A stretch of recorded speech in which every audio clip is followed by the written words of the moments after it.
Les vraies voix Sud Radio, 17h-20h, Philippe David, Cécile de Ménibus. Bienvenue dans ce mois de février, 1er février. Qu'est-ce que ça passe vite le temps. On est ravis de vous accueillir. Les vraies voix jusqu'à 19h avec Philippe David. Ça va Philippe ? Ça va très bien. Ouais. J'ai un énorme scoop à vous donner et j'ai des preuves. Ah bon ? Vous savez qu'il y a un problème... Ça n'a rien à voir avec moi. Ah non, rien à voir. Sauf si vous êtes rentré au gouvernement ou vous allez y rentrer. Non, attendez, je regarde mon portable. Non, Pas j'ai encore. pas de nouvelles. Non. Alors écoutez, moi j'ai un scoop. Il y a un problème de liaison au gouvernement. Écoutez ça. Le revenu des agriculteurs ne doit pas être la variable d'ajustement. Moi aussi, j'ai sauté. Ne doit pas être la variable d'ajustement. Ça m'a rappelé, vous savez qui ? Eddie Mitchell. Reprenez avec moi tout son cœur. Oui, mais franchement, mais c'est très juste. Ouais. Oui. Vous qui êtes un styliste absolu. Styliste de la langue. À Bruno Le Maire, c'est tout de même un gars, ça lui arrive jamais. Hein. Ouais, Oui. ouais, c'est faux. C'est vrai, non, mais ça m'a. J'aurais Nous on a sursauté. Voilà, Eh ben, les c'est maisons mettent à propos. c'est peut-être le futur ministre de l'Éducation Ah nationale. bah c'est bien. On sait pas. On sait pas. Ouais. Il faut pas, on sent qu'il faut pas Oui. toucher à Bruno Le Maire non plus. Si, hein, avec moi j'aime Philippe bien Gilles, Bruno hein. Le Maire. Si, mais je veux dire. Mais tu peux y toucher plus qu'à Gabriel Attal. On a tellement l'occasion de dire du mal d'autres politiques C'est sur vrai. le plan du français, tu vois. Et puis certains ont En tellement- même temps, Ouais, ouais, il ouvre la bouche, il fait ça, une faute, il doit. Qui donc, Cécile Bruno Le Maire. Je pense qu'il aurait dû Mais se corriger tout de mais- suite. Je mais comprends oui, pas je parce comprends pas. qu'il entend. En plus, Ouais. c'est un type Bah, qui peut-être écrit. qu'il a l'ego dilaté comme jamais et qu'il a pas fait. Non, mais c'est.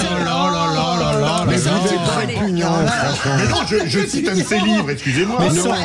sortez, tu te rends compte, vous vous rendez compte de la folie de cette émission. On est passé de l'artiste stylistique à vous êtes répugnant en 1 minute. Mais franchement. Allez les amis, l'heure est grave, c'est le sommaire de cette émission. On y va, à 17h30, un rassemblement impressionnant d'1 millier de tracteurs a marqué le sommet européen à Bruxelles, témoignant de la tension autour des négociations commerciales, alors que la France exprime fermement son opposition donc à ce potentiel accord de libre-échange avec les pays du Mercosur. L'Allemagne et l'Espagne soutiennent forcément, eux, ce traité de libre-échange avec l'Amérique du Sud. Alors parlons vrai, faut-il mettre définitivement fin à ces négociations sur le Mercosur ? Faut-il s'engager dans un bras de fer avec la Commission européenne ? Est-ce que, pour peser le pour et le contre, dire non aux produits alimentaires que nous importerions, mais oui aux vins et spiritueux et aux voitures que nous exporterions, en cas d'accord, c'est un mauvais choix. Est-ce que vous pensez que la France doit s'opposer à l'accord sur le Mercosur ? Eh bien vous dites oui à 98%. On attend vos réactions au 0826 300 300 et sur les réseaux sociaux bien évidemment. Et puisque vous dites Mercosur, c'est sourd à Avec- 98%. Vous êtes sourd ? Il est l'heure, monseigneur, Allez, de se réveiller. On peut parler de toute l'émission comme ça. C'est bien. oui, c'est et notre expert du jour, c'est Damien Brunel, président de France Grande Culture, la section Grande Culture de la coordination rurale. Et puis le coup de projecteur des vraies voix, 18h30, journée de grève et de manifestation pour les enseignants. Ils entendent lancer un avertissement au gouvernement sur les conditions de travail, de salaire et à l'école publique. Une colère attisée par les déclarations de la nouvelle ministre Oudéa Castéra. Alors parlons vrai, faut-il sacrifier la ministre pour apaiser les colères ?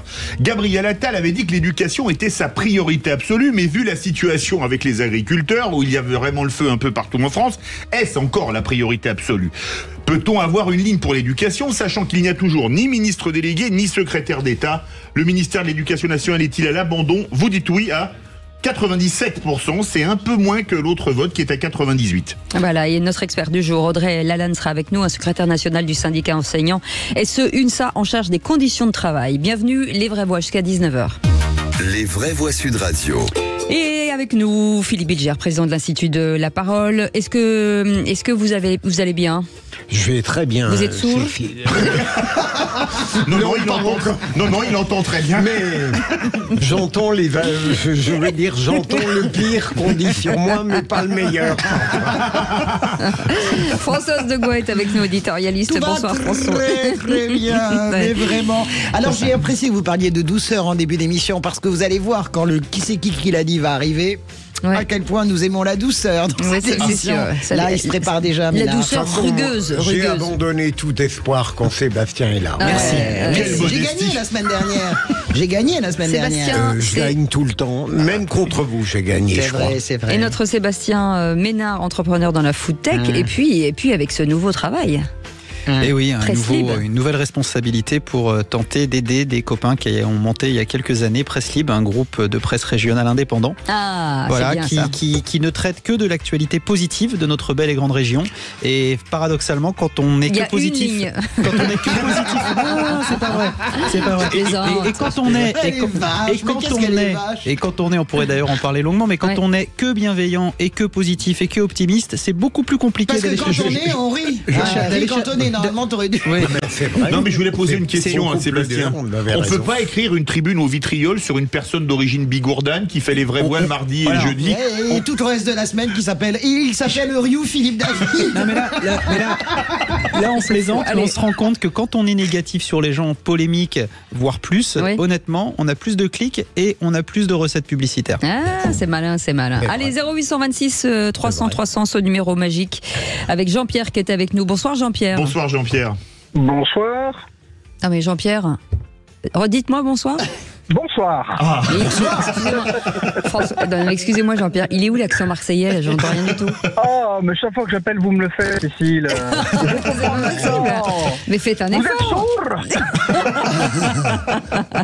Allez, on parle de quoi avec vous dans un instant? Ce qui se passe après 22h ne nous regarde pas. Ah. Ah, ça c'est un bon teasing. Allez, on part tout de suite. On vous écoute ce répondeur que vous nous avez laissé, enfin ce message que vous nous avez laissé sur notre répondeur.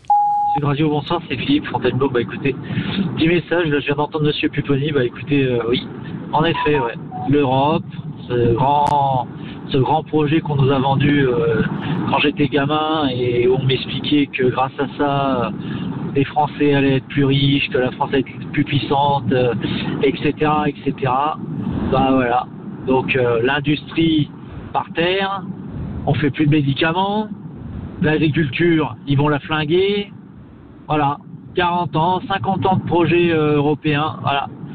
Mondialisme, libre-échangisme, primauté aux autres et les Français après, voilà.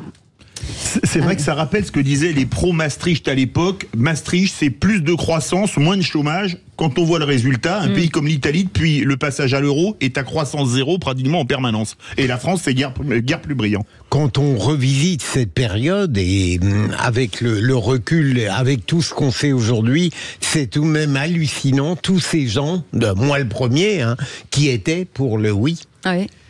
Moi, j'ai voté non, par exemple, en 2005, mais honnêtement, je reste une européenne convaincue. J'entends toutes les critiques, mais imaginez ce monde aujourd'hui s'il n'y avait pas l'Europe. Moi, je veux bien qu'on fasse la liste de ce qui ne va pas, mais ça serait bien de faire la liste de ce qui va. Il y a des grandes réussites en Europe. Sébastien Ménard. Il y a aussi un sujet, c'est qu'à vouloir niveler tout le monde, je dirais, quand on regarde des pays qui sont extrêmement bien organisés, civilisés, démocratiques, quoi qu'on en dise, je prends le pays de ma femme, la Hongrie, quand vous avez un niveau de vie qui est 2,5 fois inférieur, et pourtant c'est un beau et grand pays d'Europe, 2 fois inférieur à ce qui se passe en France, et qu'on essaie de niveler tout le monde à peu près au même niveau, il ne faut pas s'attendre à ce qu'effectivement, pour que les grandes nations européennes historiques redescendent un petit peu. Oui. Allez, on retourne à Marseille avec Jean-Pierre, avec tout ce qui se passe après 22h ne nous regarde pas. C'est-à-dire Oui, je suis sidéré que le Premier ministre en exercice ait fini son discours de politique générale par sa confidence sur son homosexualité affirmée.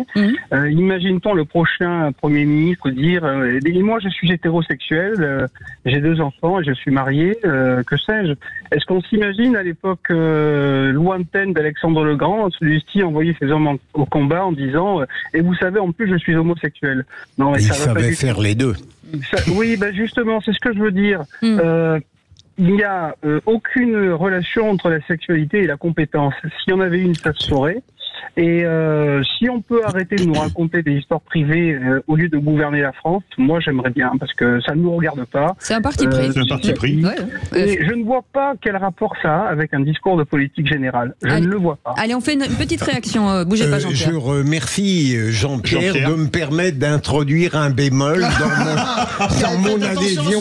Non, mais j'ai trouvé parfaitement inutile cette affirmation. Évidemment, elle a suscité des applaudissements frénétiques, mais comme le dit très bien Jean-Pierre, ça ne démontre rien. Allez, on a 20 secondes pour vous deux. En une seconde, pour dire que si ça peut aider des jeunes, des ados, etc., à sortir de leur placard et à se dire, après tout, je suis Premier ministre et je suis homosexuel, c'est bien. Pour le reste, je suis pas très loin de ce que dit Jean-Pierre, parce que en réalité, ce qu'il y a en filigrane, c'est regarder à quel point les Français, nous sommes progressistes. La réalité, c'est qu'il y a d'autres premiers ministres homosexuels depuis bien longtemps dans d'autres pays. Sébastien Ménard. Alors, je suis ami et fan de Gabriel Attal, mais honnêtement, est-ce que c'était le moment et l'endroit? Pas sûr. Il a mis l'occasion de le faire avant, après, ou voilà. Donc, mais en tout cas, c'est effectivement courageux, c'est générationnel. Mais voilà, je pense que ça n'avait pas sa place. Moi, la seule divergence que j'ai avec Jean-Pierre, pourquoi attendre 22 heures pour la bagatelle? Mais c'était que mon point de vue. Et souvent, c'est ça pour dire ça. Après 22 heures qui est très drôle. C'est incroyable. Vous allez nous raconter. La France s'arrête pour cette blague de... Vous vous rendrez compte que vous avez interrompu l'antenne pour ça? C'est ça. C'était intéressant, non? Alors qu'on est en édition spéciale en direct de New York. N'importe quoi. Allez, merci Jean-Pierre d'avoir été avec nous. Vous bougez pas, vous êtes notre vraie voix du jour. Dans un instant, les 3 mots dans l'actu. C'est avec Félix Mathieu et le réquisitoire du procureur. L'atroce mort de Lucas aux urgences à hier. Oh là là. On en parle dans un instant. Vous êtes les bienvenus jusqu'à 19h. Les vraies voix Sud Radio, 17h-20h, Philippe David, Cécile de Ménibus. Avec la troupe du jeudi, Philippe Bilger, Françoise Degois, Sébastien Ménard et vous au 0826 300 300. Derrière ce numéro, il y a Aude et son sourire et sa gentillesse qui vous attendent, bien entendu. Dans un instant, bah oui, c'est pas comme certains. Ou certaines. Suivez mon regard. Surtout. Non, mais ça. Allez, dans un instant, les 3 mots dans l'actu avec Félix Mathieu. Bonsoir Félix. Bonsoir Cécile, bonsoir tout le monde. De quoi parle-t-on? On va parler de la FNSEA et des jeunes agriculteurs qui appellent à lever les blocages après les nouvelles annonces du gouvernement cet après-midi. De la coordination rurale qui en revanche reste très remontée, comme un coucou après les 79 gardes à vue de la nuit dernière suite à l'invasion du marché de Rungis, enfin en tout cas aux intrusions au marché de Rungis, et puis ces 50 milliards de l'Union européenne pour l'Ukraine, la reconnaissance du président Zelensky. En 3 mots, ça donne donc apaisement, colère et reconnaissance. Et à tout de suite, le réquisitoire du procureur. Les vraies voix Sud Radio, le réquisitoire du procureur. Philippe Bilger. Et c'est sur un drame que vous voulez requérir, monsieur le procureur, la mort de Lucas, un jeune homme par septicémie aux urgences de l'hôpital d'hier. Oui, alors il y a quelques jours, c'est une affaire qui m'avait évidemment frappé parce qu'on parle assez régulièrement de tragédie dans les urgences, mais là, elle était tellement symptomatique, signifiante de beaucoup de choses que je n'ai pas pu m'empêcher d'en faire le sujet de mes réquisitions. Voilà un jeune homme qui arrive aux urgences d'hier, qui va rester pratiquement 10 heures sans qu'on s'occupe de lui, et il va mourir dans des souffrances épouvantables. Et en particulier, on lui répète lorsqu'on l'a visité une première fois que c'est une indigestion, alors que tout le monde autour de lui constate qu'il est dans des souffrances absolues, notamment un ami qui prévient les médecins en disant ses parents ne peuvent pas venir le voir. Il envoie des SMS déchirants à sa mère en disant « Maman, j'ai mal, je n'en peux plus ». Il est mort dans des conditions épouvantables. Moi, ce qui m'intéresse aussi, c'est de savoir jusqu'où pourraient aller les responsabilités. Parce que, bien sûr, il y a un médecin qui est léger, plus que léger. Il parle d'une indigestion, alors que c'est, Françoise l'a dit, une septicémie foudroyante qui n'a pas été soignée par un antibiotique immédiat.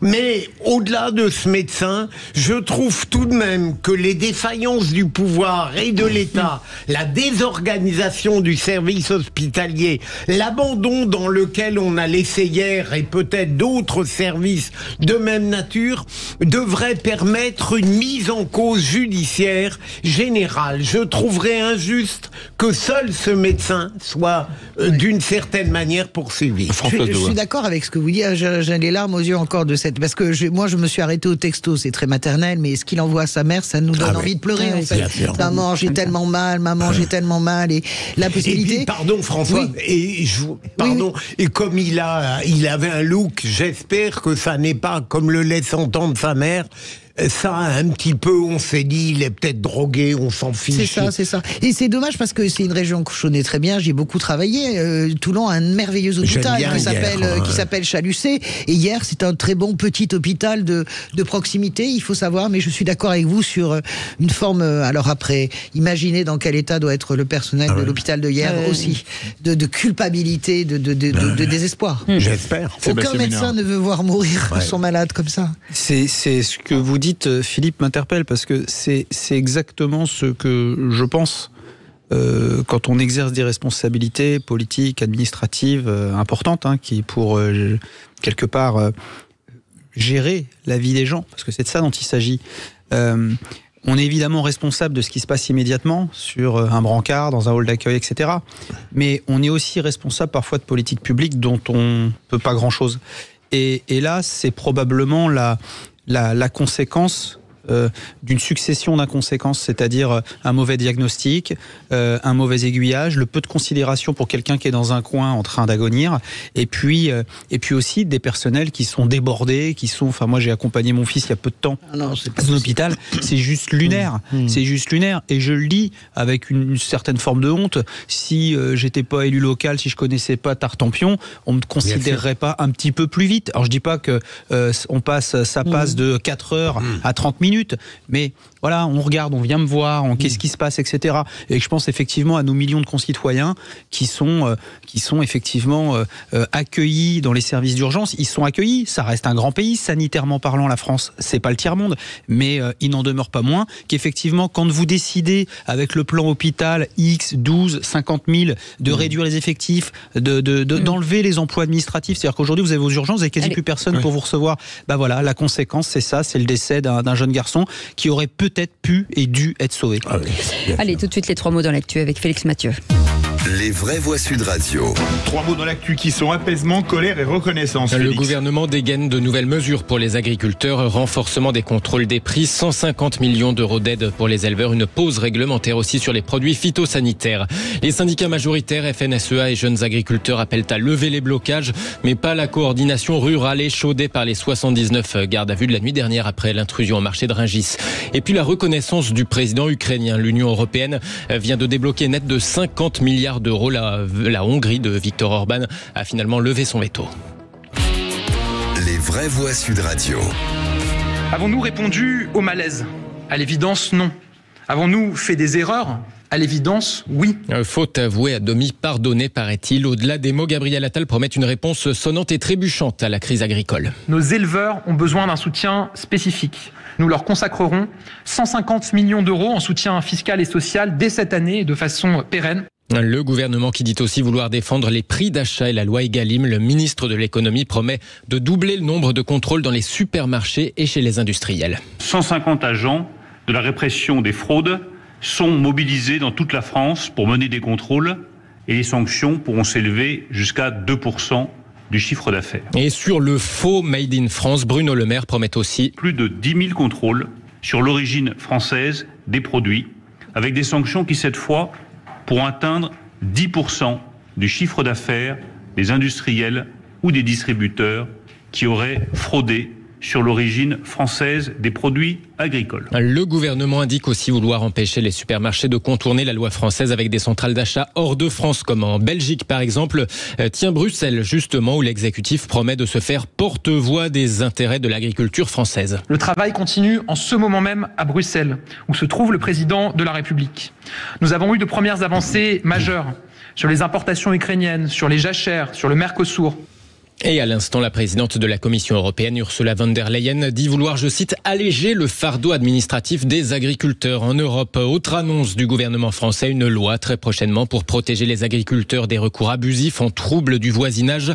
Et Gabriel Attal promet aussi la fin des surtranspositions. Vous savez, pas de produits ou de molécules interdites en France si elles sont encore autorisées dans les autres pays européens. Et ces annonces vont-elles cette fois-ci calmer la colère des agriculteurs ? Pas sûr. Et c'est notre deuxième mot. Et les syndicats majoritaires FNSEA et Jeunes Agriculteurs appellent à lever les blocages, mais la coordination rurale en revanche se montre toujours très remontée aujourd'hui. 79 de ses membres ont passé la nuit en garde à vue après une intrusion au marché de Rungis.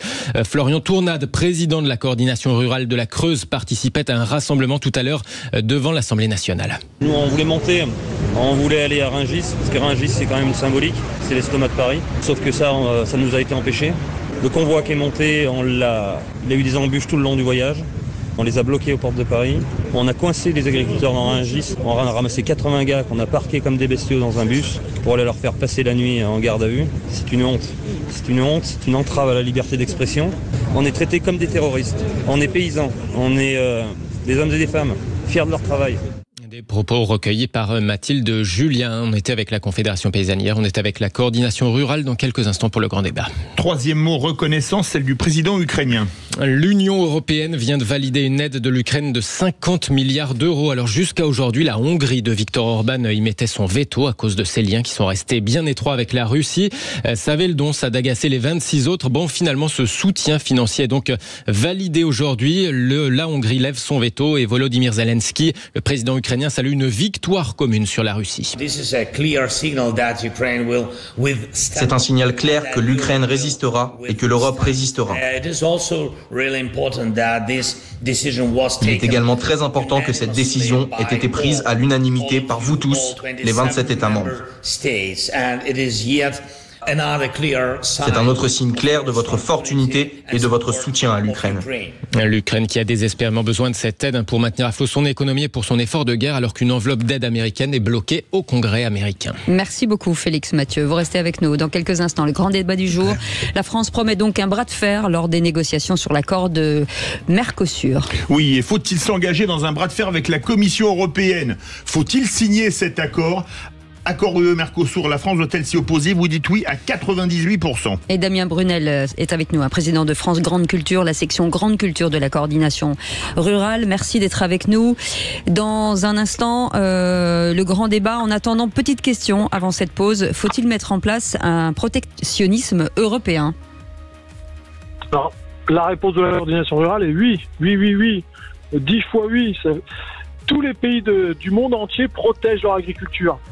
L'Europe est la seule zone au monde qui ne protège pas son agriculture. Il est grand temps de changer. Eh ben, on en parle dans un instant. Merci d'être avec nous. Petite pause et les vraies voix reviennent juste après cette pause. Les vraies voix Sud Radio, 17h-20h, Philippe David, Cécile de Ménibus. Bienvenue dans Les Vraies Voix avec Philippe David. On est ensemble jusqu'à 19h. Les éditorialistes aussi du jour. Philippe Bilger, Françoise Degois, Sébastien Ménard, entrepreneur dans la foodtech et président du comité éditorial de Presse Libre. Et vous au 0826 300 300. C'est tout de suite le grand débat du jour. Les vraies voix Sud Radio, le grand débat du jour. La signature de l'accord du Mercosur, c'est la fin de l'élevage français et européen. La fin. C'est terminé. Donc en 6 mois, il disparaît. On n'est plus compétitif. On travaille à 10 euros de l'heure, eux, ils sont à 1 euro de l'heure. Aujourd'hui, tel que l'accord est en train d'être négocié avec le Mercosur, la France s'y oppose. C'est des milliers de tonnes de viande qui va débarquer avec des prix défiant toute concurrence. Parce que c'est un accord qui date d'il y a plusieurs années et qui n'impose pas aux agriculteurs comme aux industriels du Mercosur des règles qui sont homogènes avec les nôtres. Et donc un sommet européen de Bruxelles marqué par la démonstration de force d'un millier de tracteurs. Le gouvernement assure, le français en tout cas, assure qu'il s'oppose à l'idée d'un futur traité de libre-échange avec les pays du Mercosur quand l'Allemagne et l'Espagne pèsent au contraire en faveur d'un tel accord commercial avec l'Amérique du Sud. Oui, d'ailleurs, faut-il mettre fin définitivement à ces négociations? Faut-il s'engager dans un bras de fer avec la Commission européenne? Est-ce qu'on doit dire non aux produits alimentaires que nous importerions en cas d'accord, mais oui aux vins et spiritueux que nous exporterions en cas d'accord, justement? Et d'où cette question, accord UE-Mercosur, la France doit-elle s'y opposer? Vous dites oui à 98%. Vous voulez réagir? Le 0826 300 300. Et notre invité Damien Brunel est avec nous, président de France Grande Culture. C'est la section Grande Culture de la coordination rurale. Bonsoir, merci. Bonsoir. D'être en direct sur Sud Radio. Mon cher Philippe, cet accord. Alors, je suis frappé de voir à quel point on utilise le terme, et vous venez de le faire, Philippe, le terme bras de fer. Est-ce que ça laisse entendre que lorsqu'un pays veut défendre véritablement ses intérêts, il est obligé d'adopter une attitude extrêmement belliqueuse, voire de rupture, pour pourtant tenter d'accomplir ce qui relève du patriotisme le plus élémentaire? Et en même temps que je dis ça, j'ai bien conscience, même si je ne prononce pas à la sud-américaine aussi bien que vous, que la France n'est pas seule, bien sûr, et vous l'avez dit, Cécile, l'Espagne et l'Allemagne trouvent des intérêts que la France n'a pas dans ce Mercosur. Mais il faut bien voir qu'ils sont 27 et que la France ne peut pas faire seule tout. Et qu'en définitive, elle est tenue dans un étau à partir du moment où elle décide de rester dans l'Union européenne. Et la conciliation de nos intérêts nationaux avec ce qu'elle doit respecter sur le plan européen est parfois un véritable casse-tête. Françoise de Gaulle. D'abord, les négociations européennes, elles sont souvent rugueuses. La politique agricole commune, c'est la seule politique véritablement en commun que nous avons. On rappelle, c'est un tiers du budget de l'Europe, c'est 59 milliards d'euros aujourd'hui. Il y a eu des discussions fameuses. Margaret Thatcher, Give me my money back. On sait, chez Thatcher Chirac, c'était vraiment quasiment du catch. Ça durait des nuits entières et ça recommençait, etc. Donc, c'est pas simplement, c'est pas feutré, forcément, ce n'est pas que techno, la Commission européenne. Et deuxième point, le problème que nous avons, véritablement, c'est que nous aussi, les Français, nous avons un intérêt. Le Mercosur, ça va être la plus grande zone commerciale, en fait, le plus grand marché du monde. On est à 800 millions de personnes, de consommateurs. Si. Ah non, parce que c'est Brésil, Argentine, Uruguay, Paraguay. Non, mais dans l'échange entre l'Europe et l'Europe, il faut prendre les deux, oui, d'accord. Bien sûr, c'est donc un marché, ça va être la plus grande zone économique où les marchandises vont s'interchanger. Moi, je pense que c'est un terrible coup de poing. Tout à fait, je vais compter. Si. C'est un terrible, j'ai fait la note cette nuit, c'est pour ça que je me suis couché très tard. C'est un terrible, coup de poignard pour les éleveurs, le Mercosur. Ça, c'est évident. On est à 180 000 tonnes de viande par an, dédouanées, etc. Et puis, avec une cinquantaine de molécules autorisées, par exemple, au Brésil, qui sont interdites en Europe. Mais il y a des domaines sur lesquels on est très bon. Dans les domaines, comme disait Philippe, où le Mercosur pourrait nous apporter beaucoup de choses. Donc, moi, j'en viens sur les vins et spiritueux, par exemple. Sur les vins, et même sur les machines agricoles pour les Allemands. Les Allemands vont faire de l'Orignol. Après, on est isolé. Donc, j'en arrive à l'idée que il faut arrêter avec ces traités. Évidemment, il faut qu'Emmanuel Macron sorte des négociations, mais que j'en arrive à l'idée qu'il faut sortir désormais l'agriculture, vraiment, des traités de libre-échange. C'est ça qu'il faut faire. Nous ne nous en sortirons jamais, sinon on n'y arrivera pas. Sébastien Ménard. Françoise, vous avez complètement raison, c'est-à-dire que... Vous n'êtes pas d'accord sur sortir l'agriculture ? Ah mais si, c'est une nécessité. Difficile de faire mieux. Non, mais j'avais pas entendu. Non, c'est une nécessité absolue, parce que on voit bien que si, quelque part, on n'assume pas cette préférence européenne, ce protectionnisme, si on n'est pas capable de l'appliquer, il faut sortir, je dirais, compétence par compétence, etc. Ce qui ne peut, quelque part, ne peut pas se confronter à la concurrence globale internationale. Parce que sinon, le nivellement sera... je dirais... Par les OGM, ça sera... J'exagère à peine, mais vraiment... Ça sera totalement cultivé dans le Mercosur, d'ailleurs, les OGM. Oui, et puis la disparition des éleveurs français. Il faut accepter ça. Voilà, c'est-à-dire que soit on décide finalement d'être mondialiste, voilà, il faut l'assumer. C'est-à-dire que ça permet aussi à des tas d'entrepreneurs comme moi d'exporter dans le monde entier, parce que c'est aussi... faut aussi être cohérent avec ça. Mais c'est aux dépens d'un certain nombre de nos concitoyens qui sont plus fragiles, qui n'ont pas les relais que nous on peut avoir, etc. et qui sont condamnés. Oui. Damien Brunel, président de France Grande de Culture, on est visiblement autour de la table chez nous et un petit peu partout, tous d'accord pour dire que ça n'est pas bien pour notre agriculture. Mais pourquoi le dire seulement maintenant ? C'est aussi ma question, j'imagine que c'est aussi la vôtre. Oui, alors au moins ces manifestations ont permis cette prise de conscience. Nous, ça fait 30 ans qu'on hurle dans le désert, on a l'impression d'être tout seul. Et là, ça fait plaisir, mais alors, est-ce que ça va être traduit dans les faits ? Tout ce que j'entends autour de la table aujourd'hui, je bois du petit lait, c'est génial. Il faut sortir l'agriculture des accords de libre-échange, ça ne nous apporte rien. On a eu le droit à Pascal Lamy, vous vous souvenez ? Ah bah là, oui, bien sûr. Qui était le patron de l'OMC. Voilà, il nous avait expliqué que c'était l'idéal, il faut tout libéraliser, que ça allait être génial. C'était une folie. Voilà, je suis tout à fait d'accord. Pour l'histoire, la coordination rurale, on a eu de très bons échanges grâce à François Ruffin. Il nous avait fait rencontrer le grand chef indien. Alors, je veux pas, oui, il est génial. Oui, l'habituel, oui, qui est extraordinaire. Oui, le grand chef qui a cette espèce de soucoupe dans la bouche, là. Oui. Et ben, ce type-là nous a expliqué le mal que ça faisait. Toutes ces accords de libre-échange, pour eux, on leur rase une partie de la forêt amazonienne pour cultiver. Nous, agriculteurs, à chaque fois, on nous met dans la figure, et M. Fesneau et d'autres vont nous dire, là, je sors d'un rendez-vous avec le préfet, c'est pour que ça, je suis pas à côté de vous.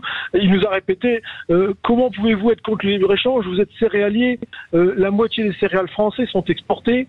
Comment vous pouvez être contre? Mais en fait, on a besoin de rééquilibrer nos productions, et on est très mauvais en oléoprotéagineux, surtout en protéagineux. Oui, c'est vrai. Parce que face à nous, on a... C'est par exemple le soja pour les auditeurs. Voilà, le soja. Tous ces pays du Mercosur sont extrêmement performants pour produire du soja.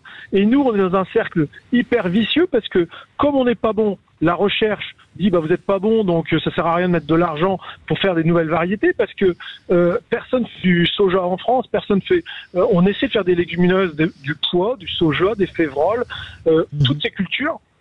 Ça fait des années qu'on sait que ce serait un bien pour l'environnement d'en mettre davantage dans nos rotations. Absolument, mais économiquement, on bouffe de l'argent si on en fait parce que on a face à nous, par exemple, le Brésil, ils sont capables de faire 2 récoltes la même année grâce à leur climat en soja. Comment voulez-vous que nous, avec une seule récolte par an, et en plus de mauvaises récoltes, parce que nos variétés sont les mêmes depuis 30 ans en févrole ou en pois. Donc vous voyez, il y a de vrais enjeux. Laissez-nous être bons dans ces lectures-là, mais on ne peut pas être confronté à cette concurrence tellement déloyale. Allez, Philippe Jean-Pierre, est-ce que j'ai entendu ce matin une expression... C'est pas Jean-Pierre, c'est Damien. Jean-Pierre, c'est l'auditeur. Pardon, excusez-moi, je confondais avec le précédent et... c'est peut-être l'Alzheimer agricole, je sais pas. Mais plus sérieusement, donc ce matin, j'entendais quelqu'un dire que cette crise agricole était pour la première fois le moyen d'ouvrir le capot européen et de voir ce qui s'y passe. Est-ce que vous partagez vraiment cette opinion ou pas? Alors, en partie... Mais c'est vrai que le capot n'a jamais été ouvert. C'est-à-dire que toutes les politiques agricoles communes se succèdent. C'est pareil, la coordination rurale réclame à chaque fois, on dit mais faites un bilan, faites-nous un bilan. Et personne ne fait un bilan, c'est-à-dire qu'on réforme, mais sans tirer le bilan. Et le comble étant que Farm to Fork, ce sont les Américains qui ont tiré l'alarme. Vous vous rendez compte, ce sont nos concurrents qui ont tiré l'alarme économique en disant mais vous êtes en train de faire une folie, vous allez déstabiliser les marchés mondiaux à vouloir produire tellement moins, et seulement quand les Américains ont tiré l'alarme, notre Europe a commencé à dire peut-être qu'on va se poser des questions. Mais c'était trop tard, c'était signé. Sébastien Ménard et Françoise Degois. Moi, je voudrais juste, c'est pas un petit effet de sémantique, mais vous parliez de concurrence déloyale. Moi, je préférerais parler de concurrence inégale. Parce qu'en fait, il n'y a pas de déloyauté. Il n'y a pas de déloyauté. C'est-à-dire que là, pour le coup, je vais faire l'avocat du diable. C'est que vous avez des agriculteurs qui, en France, en Europe, travaillent aux conditions. C'est ça qui est déloyal et qui rend quelque part l'exercice déloyal. Mais moi, je travaille au Brésil avec une filiale brésilienne, pas pour vendre des produits en France, parce que je produis et je travaille pour le marché brésilien. Et je travaille là-bas. C'est pas déloyal. Vous avez des agriculteurs brésiliens qui font le même boulot, qui se donnent du mal, etc. Sauf que le coût de la vie n'est pas la même là-bas, la fiscalité n'est pas la même, etc. Mais on a la même chose. On a eu la même chose avec le syndrome des plombiers polonais, etc. Enfin, c'est la même histoire. Hein. Mais puis, par contre, ils utilisent des produits qu'on n'a pas le droit d'utiliser en France. Bien sûr, moi, je suis d'accord avec ce que dit Philippe, c'est-à-dire que c'est pas, honnêtement, c'est pas un problème. Moi, je suis d'accord sur la déloyauté, parce qu'il y a une déloyauté, peut-être pas sur le coût social, mais il y a une déloyauté sur les produits utilisés. Je le redis, 52 molécules utilisées au Brésil qui sont absolument interdites parce que c'est des véritables poisons. Oui, mais c'est les règles du Brésil. Donc, c'est la question. Il ne faut pas jouer avec les règles totalement en permanence, les règles de l'adversaire ou même de celui avec lequel vous allez. Après, moi, je vous trouve tous très durs quand même sur l'Europe. Je le redis, la PAC, seule politique agricole commune, l'Europe, quand on regarde, elle a 50 ans, quoi. Quand même, la PAC a permis aussi de sauver des exploitations. Est-ce que ça, vous pouvez le reconnaître, cher ami céréalier? Vraiment. Damien Brunel, plutôt, ça a détruit plus ou maintenu plus d'exploitations, la PAC? 9 milliards de PAC cette année. Hein. Depuis 1993, depuis cette réforme, cette PAC a quand même elle a révolutionné notre façon d'être vu et notre façon de travailler, dans le sens où nous dépendons de primes qui sont vraiment, on passe sur des assistés et on a perdu les 2/3 de nos exploitants. On était 1 million d'agriculteurs en 90, on est 300 ou 400 000 aujourd'hui. Vous voyez quand même que c'est terrible. Oui, mais excusez-moi de vous le dire, les exploitations grandissent. C'est-à-dire que ce qui est grave, c'est surtout que c'est les gros qui absorbent les petits. Et ce qu'on voit surtout, c'est que ce qui grandit, c'est la taille des céréales, et ce qui rapetisse, c'est la taille des élevages. Vous êtes d'accord avec ce constat ? Ah, ça, je suis d'accord. Et les élevages grandissent énormément aussi, parce que aujourd'hui, le modèle européen nous pousse à l'agrandissement. Et ce qui est en jeu aujourd'hui, c'est est-ce que l'on veut... Parce que moi, j'ai vu des beaux slogans qui sont sympathiques, votre faim sera notre faim, etc. Mais il faut pas rêver, hein. Vous aurez toujours à manger demain, et ça, l'Europe en a conscience. C'est-à-dire que les fermes feront plutôt des dizaines de milliers d'hectares, des milliers d'animaux. Comme dans le Nouveau Monde. À manger, en fait. Cette nourriture viendra notamment, c'est pour ça qu'ils font des accords avec différents pays, mais la nourriture viendra d'ailleurs, ou alors elle sera même faite en France, mais dans des conditions qui ne sont pas celles de l'exploitation familiale. Absolument. Et je vous rejoins sur un point, c'est que la souveraineté alimentaire, nous on la demande pour tout le monde. C'est-à-dire que pouvoir choisir son mode de production, pouvoir avoir une influence et pouvoir protéger ses agriculteurs. Moi, j'ai beau être céréalier et avoir une partie de mes céréales qui sont exportées, je demande à ce que l'Afrique ait la même possibilité de protéger son agriculture. Parce que tous ces gens, tous ces problèmes d'immigration, c'est beaucoup d'agriculteurs qui... Vous pensez bien que eux, si leur coût de production en Afrique, avec les conditions climatiques qu'ils ont, c'est, je vais dire une bêtise, mais c'est 400 ou 500 euros la tonne de blé. Si on leur exporte du blé à 200, ils peuvent pas vivre. Absolument. Ou si on leur met du poulet. Donc vous voyez, la souveraineté, c'est pour tout le monde, et c'est un enjeu capital, même pour nos problèmes migratoires. Bougez pas, Damien Brunel, parce que ça sonne au 0826 300 300. Jean-Pierre, qui est avec nous de Marseille. Une réaction, Jean-Pierre? Bon, c'est très simple. Moi, je pense que la déloyauté consiste dans le fait que l'Europe ne défend pas l'Europe. Elle a ouvert le marché européen à tous les vents. Ça a détruit en 40 ans le textile européen. Ça a détruit le pharmaceutique européen. Ça a détruit l'agriculture. Alors, moi, je pose la question. Si demain, on a à nouveau une crise de type Covid, avec tous les conteneurs bloqués aux quatre coins du monde, qu'est-ce qu'on va manger demain ? Un vrai sujet. Ces gens-là passent le temps, qui ne sont pas élus, qui sont élus par personne. Mais si le Parlement est élu. La Commission européenne, non. Non, mais je sais très bien. Je veux parler, s'il vous plaît. Ils confisquent la démocratie, c'est-à-dire que le peuple est contre certaines choses et Macron est obligé d'aller supplier Van der Leyen. Et Van der Leyen n'est pas élu. Et ces gens-là ne retiennent rien de leurs erreurs. Rien. Le Covid a démontré qu'on avait besoin d'indépendance et de souveraineté pharmaceutique et dans tout un tas de domaines. On n'avait même pas de masque en France. Et qu'est-ce qu'ils font? Ils ouvrent encore plus les frontières, sans taxation aux frontières de l'Europe. Ils font n'importe quoi. Alors, bougez pas, Jean-Pierre. On va faire répondre, si vous permettez, Damien. Françoise, 2 secondes, de faire répondre Damien Brunel. Damien Brunel, pour répondre à Jean-Pierre de Marseille. Non, mais je partage le point de vue de ce monsieur de Marseille. Je rajoute que, alors je sais pas si je suis dans le sujet, mais j'ai entendu dire que c'était déloyal ou inégal. Je souhaite quand même que l'on garde les mêmes. Moi, j'aimerais avoir une retraite convenable, donc je ne souhaite pas, je ne vise pas les mêmes règles internationales. Je ne souhaite pas avoir les mêmes lacunes en produits de traitement. Je souhaite, si le consommateur m'interdit certains produits de traitement, je suis pas forcément opposé, mais je veux fonctionner dans des règles humaines, familiales, etc. Et puis, je rejoins tout à fait ce qu'il vient de dire. Je suis dans une région où il y avait beaucoup de textiles. Je suis du nord de la France. Oui. Ma maman a connu une époque où dans le village, nous, on avait plein de métiers à tisser et de métiers à broder. Il n'y a plus rien. Les derniers sont partis en Turquie. C'est fini. Et alors, on a quand même des vêtements, mais les vêtements, ils viennent plus de chez nous. C'est vrai. Merci. Et on a tué une filière. Merci beaucoup, Damien Brunel, d'avoir été avec nous, un président de France Grande Culture, la section Grande Culture de la coordination rurale. Merci, Jean-Pierre. Vous restez avec nous dans un instant. Le quiz de l'actu, ça va quoi? Oui, ça va surtout être chaud. que là, il y a Sébastien Ménard. Là, ça va être chaud. Je les vois, ça va être chaud. Allez, à tout de suite.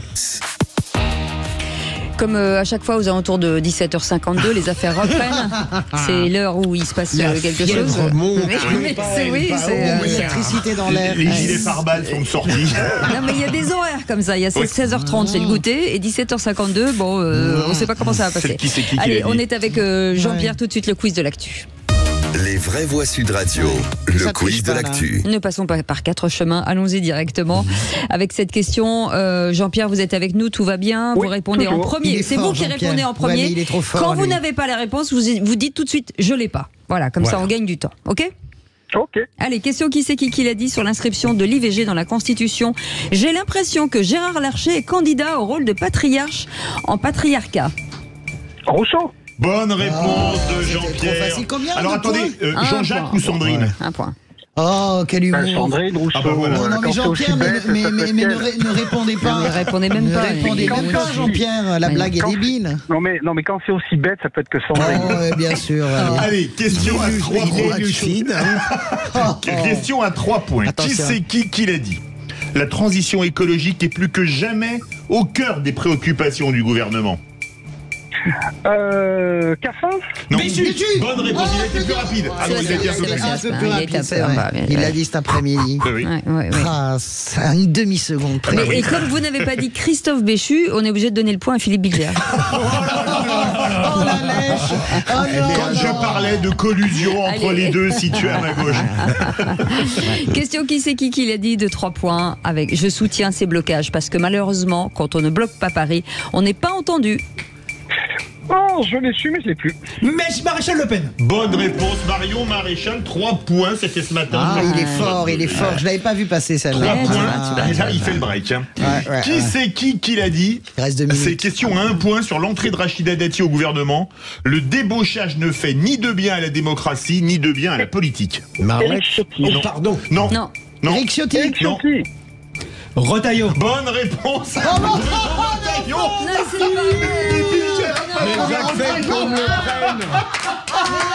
C'est pas possible. En plus, c'est Cécile qui te fait ça. Non, j'ai pas fait ça, j'ai fait comme ça. Je donne mon point à Philippe Bilger. Oh, me dis non, je donne mon point à Philippe Bilger. Non, ça c'est de la mendicité, arrête. Il est normal que tout le monde ait droit à Retailleau. Jean-Pierre, écoutez bien cette question. Elle vaut 3 points. Attention. La jalousie est un vilain défaut. Qui a dit ça? Je ne sais pas. Allez-y. Mais qui a pu dire ça? C'est très drôle. C'est facile. Allez-y, c'est parti. Rachida Dati. Bonne réponse en réponse à Retailleau. Non mais Il est fort, je voudrais qu'on ait un contrôle antidopage. Non, c'est pas possible. Moi, j'ai rien vu là aujourd'hui, j'avoue. C'est pas possible. Qui c'est qui l'a dit? Question à 3 points. Ce n'est pas un politique. Sur un accord UE-Mercosur, il faut se laisser du temps, mais tout n'est pas à jeter le jour venu. Allons vers des échanges internationaux plus importants. C'est pas un politique. Non. Pascal Canfin. Non, c'est pas un politique. C'est pas un politique. Non. C'est-à-dire Christophe Julie. Ruffin. Non. C'est un intellectuel. C'est ce que ça veut dire. Non. L'ancien ambassadeur. Syndicat. Ah bah c'est Laurent Berger. Non. Il n'y Ah bah, a pas que des syndicats de salariés. Un syndicat de patrons. C'est le nouveau patron, c'est Patrick Martin. Bonne réponse. Voilà. Je cherchais le nom, au bout d'un moment. Le patron du MEDEF. Oh là là, on est écrasé. Oh là là, l'écrasé. Excusez-moi, sécurité s'il vous plaît. Vous pouvez venir le chercher, merci beaucoup. Vous pouvez sortir Françoise de Gois, Philippe Bilger. Question qui c'est qui l'a dit 3 points. Jean-Pierre, c'est pour vous. Sur un accord Union Européenne, Mercosur. Non, c'est celle qu'on vient de poser, celle-là. Ah, et si j'ai envie de la redire pour que Philippe de Bilger gagne. Allez, elle vaut 3 points aussi. La première menace sur les rendements agricoles, donc sur le revenu, ce sont les aléas climatiques. Vous l'avez cité tout à l'heure, Jean-Pierre, je suis sympa avec vous. Marine Tondelier. Bonne réponse, Pascal Canfin. Eh bien écoutez, c'est la dernière. Sébastien Ménard, 13 points, Jean-Pierre, 4 points, et on en a 2. Alors je vais vous dire, Philippe Bilger, Françoise de Gois, c'est 0 plus 0, la tête à Toto. Ça n'est jamais arrivé.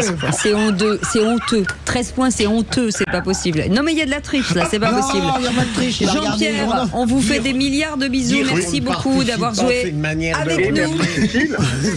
On vous embrasse, prenez soin de vous, embrassez bien les Marseillais pour nous. Dans un instant, ce sera fait un par un. Dans 10 minutes, le tour de table.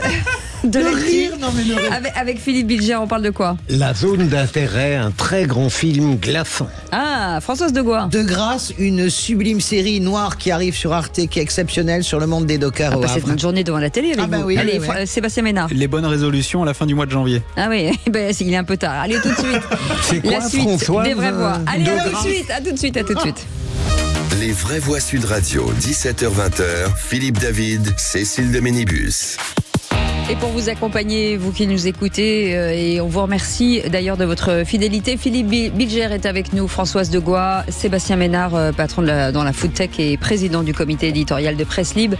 Et vous au 0826 300 300 avec Aude qui vous attend. Dans un instant, avec Félix Mathieu, vous avez la parole. Vous nous emmenez où? Eh bien, on va dans le Gers où des agriculteurs de la coordination rurale sont allés se porter volontaires pour une arrestation à la gendarmerie. Figurez-vous, ils ont trouvé porte close, mais faute de s'être vu passer les menottes, eh bien, ils comptent maintenir leur barrage à Dému au moins jusqu'à samedi après-midi, en tout cas après les annonces du gouvernement. On en parle dans un instant. Et hier, j'avais pris la défense de Karine Le Marchand qui se faisait lyncher pour avoir apporté sur les réseaux sociaux pour avoir apporté des croissants aux agriculteurs. Et aujourd'hui, je vais prendre le contre-pied de mon propos d'hier suite à un tweet de l'acteur Pierre Ninet après le passage de Gérald Darmanin aux 20h de TF1. Lors de ce passage, le ministre de l'Intérieur avait déclaré, je cite, « Est-ce que les agriculteurs s'en prennent aux policiers et aux gendarmes? Est-ce qu'ils mettent le feu aux bâtiments public, ce n'est pas le cas. Je suis habitué au coup de sang de ceux qui souffrent et qui ne gagnent pas beaucoup d'argent. » Alors c'est pas vrai puisque la MSA de Narbonne a été incendiée et qu'un engin explosif a endommagé un bâtiment public vide à Carcassonne. L'acteur a donc tweeté, je cite, « Au-delà des revendications justifiées de nos agriculteurs, ce discours après qu'une bombe a explosé devant un bâtiment public à Carcassonne inquiète. La répression policière dépendrait donc des opinions du gouvernement et non plus du droit. » Alors reprenons déjà le vocabulaire. Premièrement, il n'y a pas de répression policière, il y a une doctrine du maintien de l'ordre qui est adaptée selon les circonstances. Deuxièmement, les agriculteurs travaillent et malheureusement sont une profession qui compte un taux des suicides parmi les plus élevés. Ce sont des gens qui défendent leur gagne-pain, qui n'ont rien à voir avec les écolos extrémistes qui brûlent des véhicules de gendarmerie ou saccagent des champs à Sainte-Soline ou ailleurs, ou des pillards lors des émeutes du début de l'été. Troisièmement, les gouvernements appliquent des règles de respect de la loi à géométrie variable depuis des années, n'en déplaise à Pierre Ninet. La preuve, si vous arrivez 10 minutes en retard à votre stationnement, vous prendrez un PV, mais si vous faites un rodéo sur une moto volée, la police ne vous prendra pas en charge parce qu'elle a l'ordre de ne pas le faire pour éviter les accidents. Pourtant, dans le second cas, vous mettez la vie des gens en danger. Dans le premier cas, absolument pas. Alors, il est certain que ceux qui ont fait exploser un engin à Carcassonne ou incendié la MSA de Narbonne seront jugés et devront payer jusqu'à la fin de leur jour les dégâts causés parce que dans ces cas-là, il n'y a pas d'assurance. Mais s'il vous plaît, ne confondez pas les agriculteurs désespérés avec des casseurs ou des pillards. Philippe Bilger, vous avez réagi sur Twitter au tweet de Pierre Ninet. Oui, moi, il y a une partie de votre propos que je trouve très juste. Et d'ailleurs, c'est pas celle que j'ai retenue. Le type qui se contredit lui-même dans sa contradiction. Oui. En fait, il y a 4 mecs dans Philippe Bilger. Dans Philippe Bilger, il y a 4 personnes. En réalité, Pierre Ninet, dans une atmosphère j'allais dire de démagogie, non, de consensus justifié, a le courage d'introduire une parole un peu dissidente. Et il n'est pas besoin d'être Pierre Ninet pour s'interroger un peu sur l'étrange maintien de l'ordre tout de même de Gérald Darmanin. Deuxième élément, et là on aurait pu le critiquer, il n'est pas pour la répression dans des causes qu'il touche de plus près, et notamment dans l'écologie. Je ne l'ai jamais entendu demander plus de répression contre les écologistes qui... Allez, on n'a plus beaucoup de temps malheureusement. Pardon. Je sais que François vous auriez aimé répondre. Mais je me mets avant la fin de l'émission, ne vous inquiétez pas. Allez, on part dans le Gers avec vous, Félix Mathieu. Oui, dans le Gers, avec des agriculteurs qui sont venus voir les gendarmes cet après-midi pour leur dire « Arrêtez-nous ». Action symbolique devant les gendarmeries suite au garde à vue de 79 de leurs collègues la nuit dernière après l'intrusion au marché de Rungis. Des gardes à vue levés ce matin, mais l'agacement persiste chez ces exploitants qui étaient donc mobilisés, notamment au barrage de Dému sur le N124, puis devant les gendarmeries tout à l'heure. Donc bonsoir Lionel Candelon. Oui, bonsoir. Merci d'être avec nous dans Les Vraies Voix sur Sud Radio, éleveur de canards dans le Gers. Alors on vous a connu avec votre association des canards en colère, puis avec vos fonctions à la tête de la coordination rurale du département du Gers. Qu'est-ce que vous êtes venu faire donc devant les gendarmeries tout à l'heure ? On est venu leur montrer que nous aussi on peut les mettre en garde à vue administrative très facilement, hein, parce qu'on a déjà des engins lourds avec de grosses remorques et on peut y mettre plein de choses dedans. Bon là on l'a pas fait aujourd'hui, on a juste montré qu'on pouvait le faire. Mais ce qui s'est passé à Rungis, c'est totalement anormal. On a un organisme qui, soi-disant, a constaté des dégradations alors qu'il n'y avait rien. On s'est empressé de mettre en garde à vue 79 personnes, dont un président de chambre d'agriculture qui est quand même un élu dans un département, qui est une figure locale. Et on se devait, nous, au niveau du Gers, de symboliser une action et de dire attention, nous aussi, on peut bouger et on peut bouger plus méchamment qu'on le fait aujourd'hui. Vous n'avez pas vu d'agriculteurs foncer dans des barrages malgré les 4 ponts fermés de la Loire. Vous n'avez pas vu d'agriculteurs saccager des véhicules de gendarmerie, ni foncer délibérément sur des gendarmes. Voilà, donc c'était l'occasion de leur dire bon, au bout d'un moment, s'il y a une colère aujourd'hui, c'est que ça fait 30 ans qu'on ne s'est pas occupé de l'agriculture française, bien au contraire. Et il était temps voilà, au niveau local, de leur dire nous aussi, si vous voulez faire les malins, on peut vous y aider. Il y a pas de problème. Après, on les respecte. Je vous rassure, on les a même nourris à midi sur notre barrage parce qu'ils rentraient d'un tribunal et ils avaient pas encore mangé, c'était presque 14 heures. Gentil, donc, trop, voilà. trop mignon. Surtout avec du canard du Gers, c'est parfait là. J'ai une question à vous poser.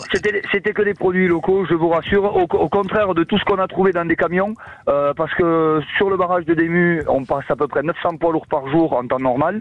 Malgré les déviations en place sur 40 km, on a plein de poids lourds, surtout étrangers, qui sont arrivés, et on a trouvé vraiment de tout et de n'importe quoi, y compris à destination de nos cantines locales. Ah, ouais, donc, imaginez. Et là, il va falloir qu'il y ait vraiment une parole respectée de Gabriel Attal sur ce qu'il a annoncé aujourd'hui, parce que des moules sur le lait cuite du Chili qui arrivent ici, ou du raisin du Pérou, etc., il va falloir que ça cesse vite. Mais alors, une question, vous continuez ou pas les barrages, en réalité? Alors, parce que la FNSE appelle à lever, vous faites quoi, vous? Alors moi je suis pas FNSE, de toute façon notre barrage n'est pas non plus coordination rurale, c'est un barrage qui n'est pas syndical, mais nous le barrage on avait prévu de le lever que lundi matin, donc on le lèvera, pas lundi matin, pardon, samedi matin, donc on le lèvera que samedi matin. Ok. Voilà. Merci beaucoup Lionel Candelon, Merci à vous. éleveur de canards, président du départemental de la coordination rurale dans le Gers. Merci beaucoup Félix Mathieu. Dans un instant, le tour de table de l'actu de nos vraies voix avec Philippe. On parle de quoi? Un grand film glaçon, La Zone d'intérêt. Françoise Degois. Grande série Netflix une française de grâce avec Olivier Gourmet. Sébastien Ménard. Au 1er février, il est temps entre nous là de faire le point sur nos bonnes résolutions qu'on a prises au 1er janvier. Vous avez raison. Allez, on fait un petit point dans nos têtes et on revient dans un instant. À tout de suite. Voix Sud Radio, 17h-20h, Philippe David, Cécile de Ménibus. On espère que vous passez un très bon moment. On en profite pour embrasser nos amis lyonnais qui nous entendent haut et fort. Maintenant, vous nous écoutez sur le 105.8. On vous souhaite la bienvenue, amis lyonnais. Avant, vous nous écoutiez sur les applis aussi. Et vous êtes disponible, on est disponible aussi sur le DAB+. Avec Philippe Bilger, Françoise Degois, Sébastien Ménard. Tout de suite, le tour de table de l'actu des vraies voix. Regardez les actualités régionales. Tour à tour, finaux. On pourrait faire des choses. On discute jamais business à table. Je crois qu'on avait le tour du sujet. Il me demande mon avis sur l'actualité. Je lui donne. Le tour de table de l'actualité. Et Philippe Bilger voulait parler d'un film glaçant, je vous cite, La Zone d'intérêt. On vous écoute avec intérêt. À mon avis, il aurait dû avoir la Palme d'Or, mais comme c'était à Cannes, évidemment, il l'a pas eu. En réalité, bisous, faut faire. C'est tiré d'un roman de Martin Amis et c'est admirable. Mais Dieu sait que je ne suis pas un émotif. On sort de là tout de même très plombé. C'est l'histoire à côté du camp d'extermination d'Auschwitz et de la zone autour, la zone d'intérêt, d'une maison où réside le responsable d'Auschwitz, Hauss, avec son épouse et sa famille nombreuse. Ce qu'il y a d'extraordinaire, c'est la coexistence de cette vie familiale apparemment heureuse avec, de manière magnifique et horrible, les bruits venant du camp de concentration. Les hurlements, les chiens, les coups de feu, les insultes, les menaces, la fumée noire.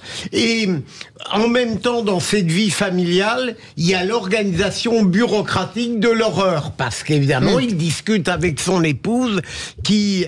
et c'est formidable on a l'impression que le nazisme, en étant présenté de cette manière plus subtile, par allusion, mais par des éléments très signifiants, devient presque plus traumatisant que avec les grands films de Schindler, par exemple. Lanzmann, le choix qui est rediffusé Donc, je depuis vous avant-hier. recommande le film. Si vous allez-y. Hein. Je suis. C'est très intéressant ce que vous dites. D'abord parce qu'il y a le journal du commandant d'Auschwitz qui existe et qui est effrayant tellement il est glacé. C'est-à-dire que c'est vraiment une liste des courses tous les jours. Et c'est vraiment la théorie de Georges Steiner que vous connaissez, le grand philologue, le merveilleux Georges Steiner qui parle des nazis mélomanes. C'est-à-dire que c'est ce que vous racontez. C'est comment est-ce qu'on peut être la plus grande civilisation européenne, être capable avec sa femme, avec son épouse et ses enfants de jouer Bach chez soi le matin, de répéter ensemble et l'après-midi d'aller allumer les fours crématoires. Quelle est cette dissociation de la pensée, ce cœur sec tellement cultivé dont finalement toute l'émotion est sortie. Donc c'est assez passionnant. Mais vous êtes un peu vachard parce qu'Anatomie d'une chute est en train de devenir le plus grand triomphe français des 10 dernières années. C'est un grand film et je pense qu'elle va avoir l'Oscar. C'est impossible. Je veux dire, parti comme c'est parti, c'est quand même inimaginable. Et on a connu pire comme Palme, je l'admets. On est d'accord. Sébastien Ménard pour réagir. Ce que vous évoquez, Philippe Bilger, c'est cette espèce de dualité humaine en fait. On n'est ni propriétaire du bien, ni propriétaire du mal. Et on est capable du meilleur comme on est capable du pire. Et parfois, le meilleur cohabite avec le pire. Et je pense que ce à quoi vous faites référence, c'est une forme, effectivement, de revisiter. C'est une possibilité de revisiter tout ce qu'on avait vu, évidemment, avec la Shoah, liste de Schindler, etc. Sur cette dimension humaine. Parce que la particularité de ce qu'on avait pu voir jusqu'alors dans le cinéma, c'est on caractérisait l'inhumanité.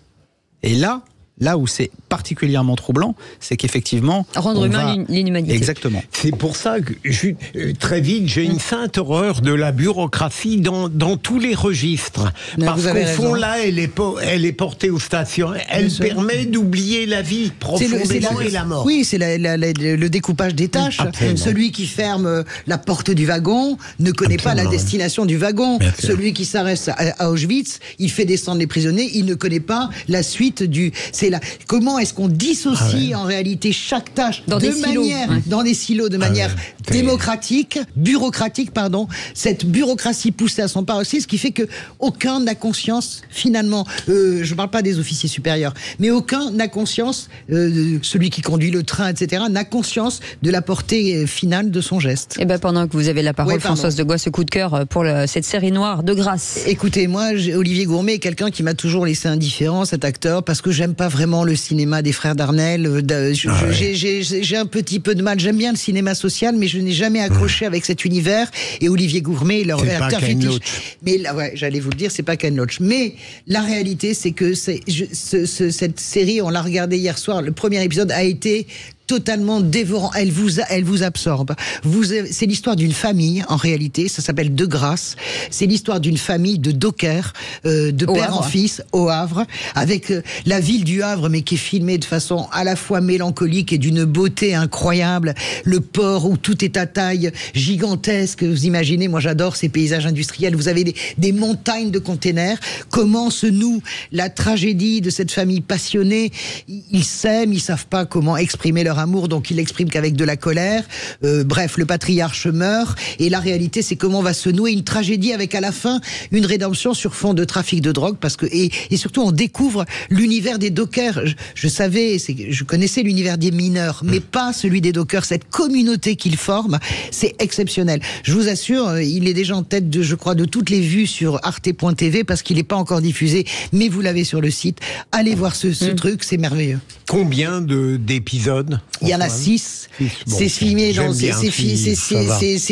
dans une espèce de lumière. Écoutez, vous ne pouvez pas, vous êtes absorbé par le truc. Vous êtes tellement absorbé qu'il faudrait peut-être réviser le quiz de l'info, parce que c'est du temps dans les séries. Non, mais vous avez raison. Je comprends j'ai travaillé très tard. Je comprends ce qui se passe. Non, mais c'est pas ça, c'est qu'il a un melon. C'est Melonus premier. C'est un Melonus premier. La question. C'est vraiment, c'est le type. Non, parce que je l'ai battu la semaine dernière, il a pas su supporter. Donc il nous a écrasés aujourd'hui.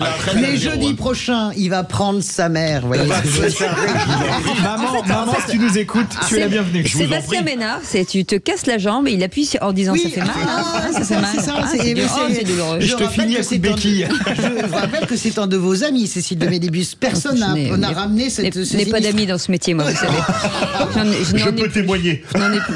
Entre 17h50 et 18h30, je n'ai pas d'amis. Mais Édouard Philippe, il passe dans la série, non ? Non, mais alors, c'est marrant, parce que je me suis posé exactement la question. Je me suis dit, qu'est-ce que Édouard Philippe va penser ? Parce que la mise en image, la mise en histoire des dockers, c'est quand même une histoire de travailleurs forcenés, mais c'est aussi une histoire d'une partie de la jeunesse qui est un peu corrompue et même beaucoup par la drogue. Mais il y a tout cet univers qui nous touche tellement, de travailleurs, de cet univers à part. Que peut penser Édouard Philippe, dont le grand-père était docker, je crois. C'est très clanique, les dockers. Absolument, c'est communautaire dans le bon sens du terme, ils se soutiennent. C'est quand même des métiers qui sont assez appréciés, où vous gagnez quand même plutôt bien votre vie.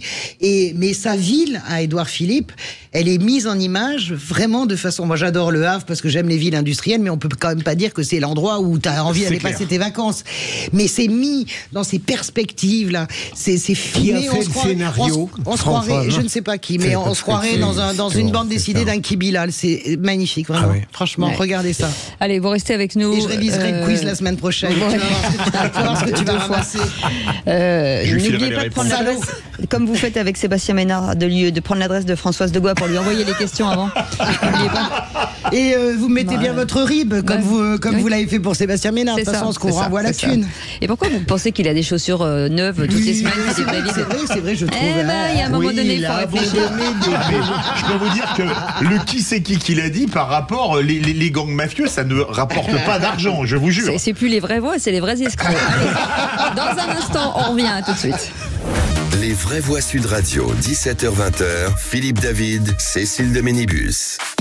Il y a quelques instants, avec Philippe Bilger et Françoise Degois, on vous a préparé vos soirées, on vous a parlé d'une série, on vous a parlé cinéma, et il y a quelque chose que vous avez raté forcément, c'est les bonnes résolutions. Parce qu'il paraît que les bonnes résolutions de janvier s'arrêtent le 12 janvier. Alors aujourd'hui, 1er février, où en sommes-nous, Sébastien Ménard? Oui, je ne sais pas si vous, comme moi, vous faites partie des 66% de Français, dont 2 Français sur 3 qui prennent au 1er janvier de bonnes résolutions. Donc, des bonnes résolutions, c'est quoi? C'est être gentil avec les autres. Non, ça c'est facile. C'est faire du sport. C'est changer son alimentation. C'est arrêter de boire. Évidemment. Arrêter de fumer. Oui, arrêter de boire, arrêter de fumer, perdre du poids. Enfin bref, voilà. Alors pourquoi ça marche pas? Vous êtes posé la question? Ça nous arrange. Voilà. Parce que effectivement, le changement c'est maintenant, et le changement c'est compliqué. Voilà.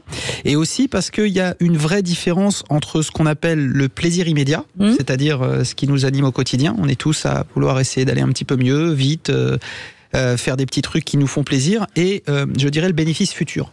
Et en fait, c'est cette différence-là qui fait qu'on abandonne très vite. Alors j'en suis, pourquoi je vous parle aujourd'hui, parce que c'est ça, mon cher Philippe David, le jeudi pour moi c'est psychothérapie, donc c'est pour ça que je la fais en groupe. Vous voyez pourquoi il faut vraiment le maintenir, parce que sinon il est pas... c'est exactement les hommes ça. en blanc viennent le chercher après. Exactement. Alors, ce que je voulais partager à nos auditeurs, et ce que je voulais vous partager les amis, c'est que comment on fait pour finalement maintenir ces bonnes résolutions et de les faire aboutir. Alors moi j'ai un peu raté, mais je vais m'y remettre au 1er février, parce qu'on est le 1er février aujourd'hui. Alors il faut que ces bonnes résolutions elles soient spécifiques. Alors j'ai pris des petites notes, elles doivent être personnalisées. Mais des notes de qui? C'est un gourou qui t'a parlé? Peu importe, t'inquiète pas, c'est très fiable et ça fonctionne bien. Donc il faut évidemment prendre des bonnes résolutions spécifiques, elles doivent être personnalisées, claires et précises, mesurables. Voilà. L'idée c'est pas. Donc par exemple, Philippe Bilger, je veux gagner au qui c'est qui l'a dit. Donc elles doivent être mesurables en quantité et en qualité. Voilà. Donc il va falloir dormir un peu, monsieur Philippe Bilger. Arrêtez d'aller au cinéma, réviser. Et puis arrêtez de jeter votre bonnet par-dessus les moulins, surtout, parce que je trouve... Ces bonnes résolutions doivent être acceptables. Voilà. Il faut que le défi soit quand même quelque chose qui est pas une espèce de chimère inatteignable. Donc évidemment réaliste. Genre toi ministre par exemple. Voilà, mais les pots de vache. On m'a téléphoné, mais j'avais piscine, donc je pouvais pas. Et surtout caper dans le temps. C'est-à-dire que quand vous prenez des bonnes résolutions, si c'est effectivement des bonnes résolutions dont vous ne pouvez pas voir la fin, évidemment, vous abandonnez, comme je l'ai fait lâchement. Voilà, mais je m'y remets, promis. Il y en a d'autres aussi. Tout cassé au qui c'est qui l'a dit dans vos résolutions. Ça, je pense que je vous ai mis une bonne pâtée là aujourd'hui. Non, mais sincèrement, qui prend autour de cette table des bonnes résolutions? Moi, le 1er janvier. Moi, j'ai tout réussi sauf être gentil. C'est bien de l'avouer. Faut avouer à demi pardonner. Françoise, vous prenez quoi comme résolution? J'avais pris vraiment la résolution d'abord parce qu'il faut que je perde du poids, mais surtout que j'arrête de fumer. Donc les deux, voilà. Ouais. Et c'est les deux mon capitaine parce que vraiment j'en ai envie, etc. Mais c'est-à-dire que je suis d'accord sur le plaisir immédiat. C'est-à-dire que ok, je vais arrêter de fumer le premier jour et puis le soir dîner avec des amis. Je prends bien une clope. Dîner, petit dîner, et puis voilà. Et puis tiens, mais qu'est-ce que puis en plus tu l'entends ton jumeau. On vous entend plus, François. Tu l'entends ton jumeau diabolique dans la tête qui dit mais non, c'est 3 fois rien, c'est une petite clope, vas-y, tu vois. Et puis voilà, et pam, c'est reparti. Mais c'est vrai que sur la cigarette, je suis pas sûr que ça fonctionne, comment dirais-je, par petites étapes pour les immenses fumeurs comme moi. Je pense que c'est. Il faut de la radicalité là. Absolument, c'est obligatoire. C'est comme ouais. Et vous, Philippe? D'avoir les cheveux? Oui, c'est en cours. Ça pousse. Et vous, Cécile? Moi, je vous dis, j'en prends pas parce que tu les tiens pas. Non, mais je suis tout le temps déçue, donc j'arrête d'en prendre. Non, vous êtes surtout parfaite, Cécile de Minibus. Bien oui. Est-ce qu'on peut m'extraire ce son que je l'envoie à qui il veut bien le recevoir? Bien entendu. Non, mais moi, j'en prends pas parce que ça sert à rien. Je me dis juste si j'arrive à faire un truc, et puis quand j'arrive à faire un truc, je fais oui, c'est cool. Voilà, c'est ça. Moi, je m'en suis fait. Mais je me déçois beaucoup. C'est beaucoup marcher. Et je marche beaucoup. Ouais. Ah oui, mais c'est ça se voit pas encore, mais ça va venir dans le temps. Et donc, ça me rappelle un slogan de politique, ça, En Marche. En Marche. C'est bizarre. Et vous avez un truc à nous dire, Philippe, non? Il envoie des messages subliminaux, Philippe, je sais pas ce qu'il a, mais... Donc, pas de résolution cette année, Philippe? Non, mais je suis un peu comme vous, Cécile. Ouais. D'abord, je ne suis pas persuadé. La vie en fait naître tous les jours. C'est vrai, c'est vrai. Je me disais, j'ai décidé de ruiner la victoire des autres en Picardie. En donnant l'impression de me désinvestir, j'y réussis.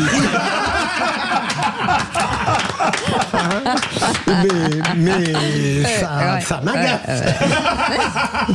Philippe Bilger, à la communication d'une grande fédération, lui, il peut vous justifier les pires déroutes dans un match. Vous êtes fabuleux. Vous aurez transformé ça en victoire. Les Français le font très bien, en général. Eh bien, écoutez, si vous nous écoutez, on espère que vos résolutions sont toujours en cours, quoi qu'il en soit. On va revenir. Écoutez Sud Radio. Oui, écoutez Sud. C'est une très bonne résolution, ça, c'est bien de le dire, Philippe.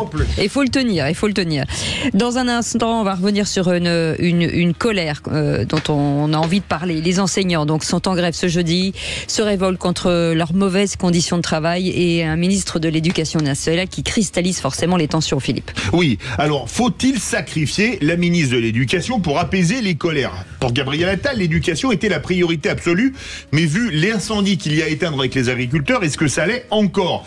Peut-on avoir une ligne pour l'éducation, sachant qu'il n'y a toujours ni ministre délégué ni secrétaire d'État? Le ministère de l'Éducation nationale est-il à l'abandon? Vous dites oui à 97%.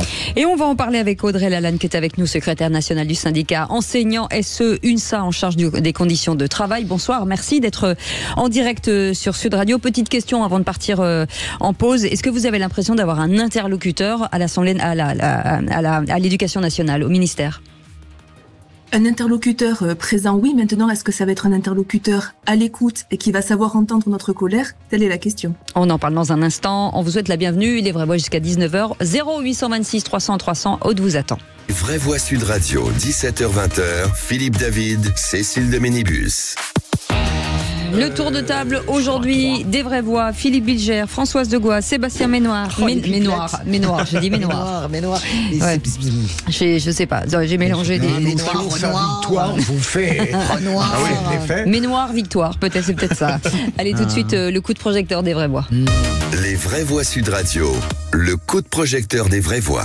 De nombreux enseignants sont en grève, aussi en réaction aux propos d'Amélie Oudéa Castéra. On a une ministre qui en fait nous avoue qu'elle ne croit pas au ministère dans lequel elle est. Une ministre qui contribue à dégrader la situation de l'éducation nationale. Rien qu'à Paris, 150 classes doivent fermer à la rentrée. L'école compte si peu pour qu'on puisse se permettre de lui changer en permanence ses pilotes. L'éducation nationale, c'est pas le ministère des chaussettes reprisées, c'est quand même autre chose.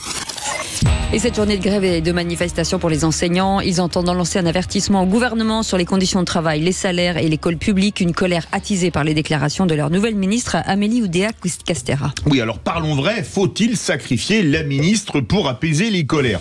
Pour Gabriel Attal, l'éducation était, je cite, sa priorité absolue. Mais vu l'incendie qu'il y a à gérer avec le mouvement des agriculteurs, est-ce que ça l'est encore? Peut-on avoir une ligne directrice à l'éducation nationale, sachant qu'il n'y a toujours ni ministre délégué, ni secrétaire d'État, et qu'on est en année de Jeux Olympiques et que la ministre de l'Éducation gère les sports et l'éducation? Le ministère de l'Éducation nationale est-il à l'abandon? Vous dites oui à 97%.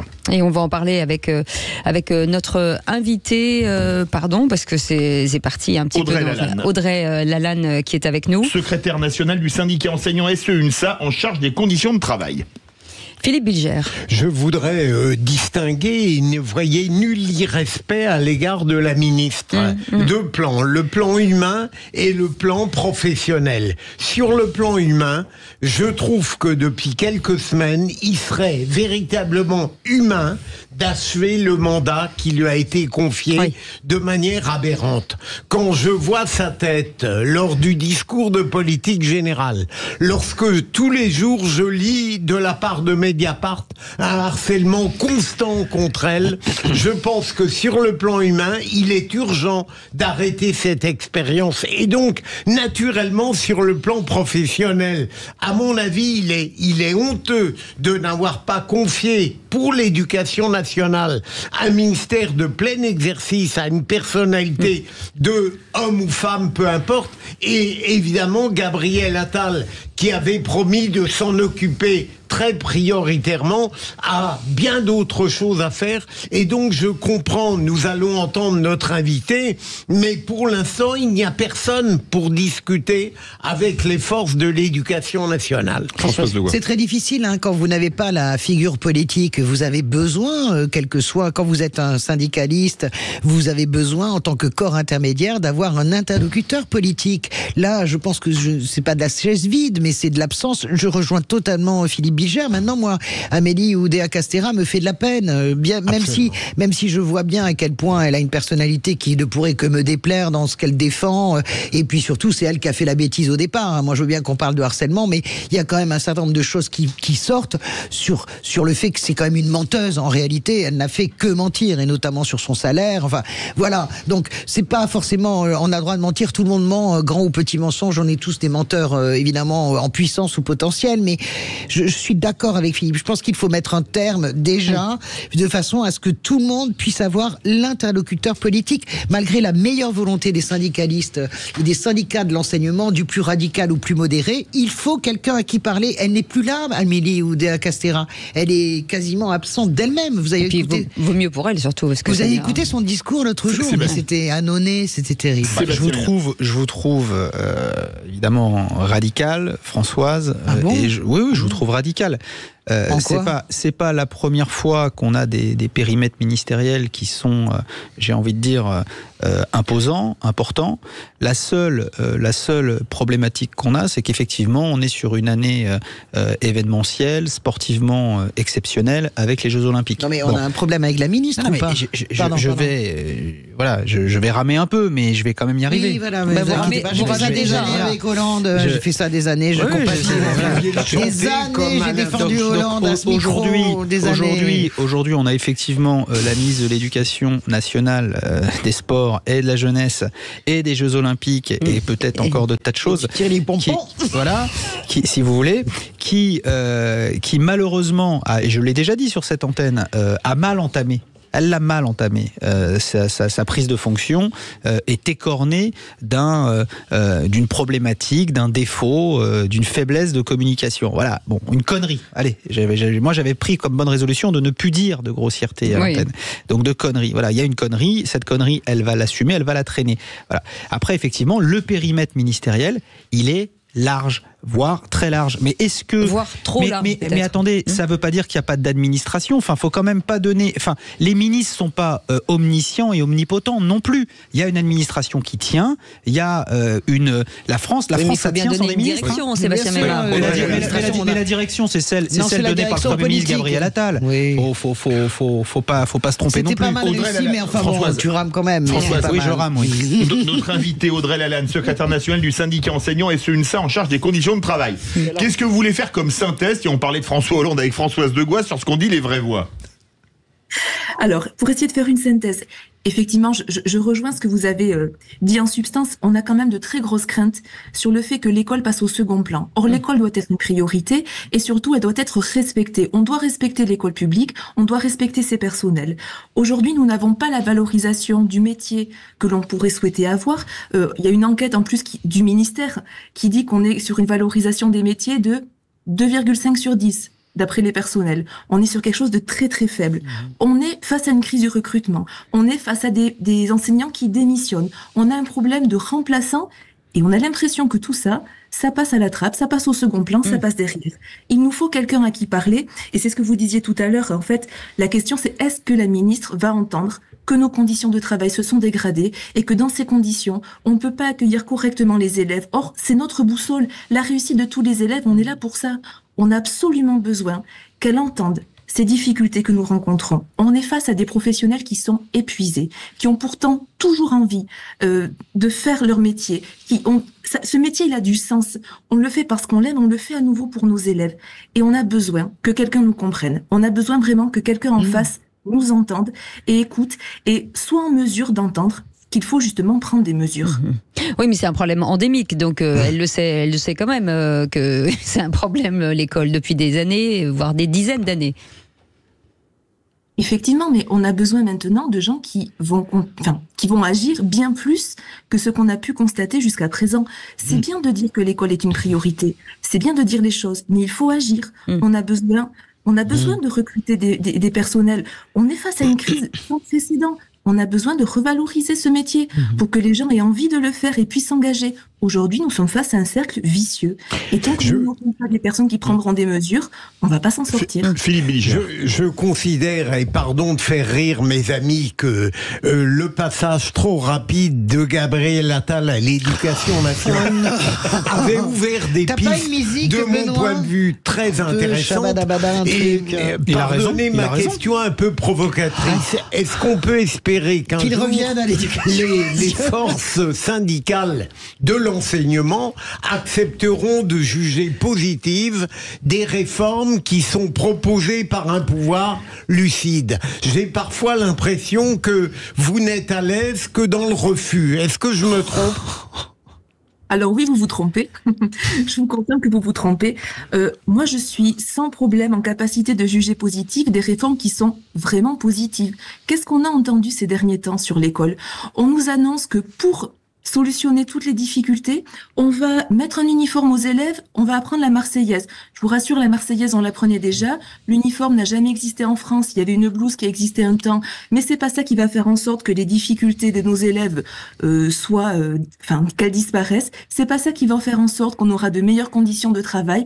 Donc, on va arrêter de répondre par de la caricature aux difficultés qui sont rencontrées. Et il faut absolument prendre au sérieux et à bras le corps ce que l'on dit pour nos élèves, parce qu'encore une fois, c'est pour nos élèves qu'on fait tout ça. Françoise Degois et Sébastien Ménard. Honnêtement, j'entends de toute façon, aux yeux de Philippe Bilger, Gabriel Attal est intouchable. C'est Lord Gabriel dans tous les domaines, même quand il fait la vaisselle, il est génial. Mais je suppose que c'est ça.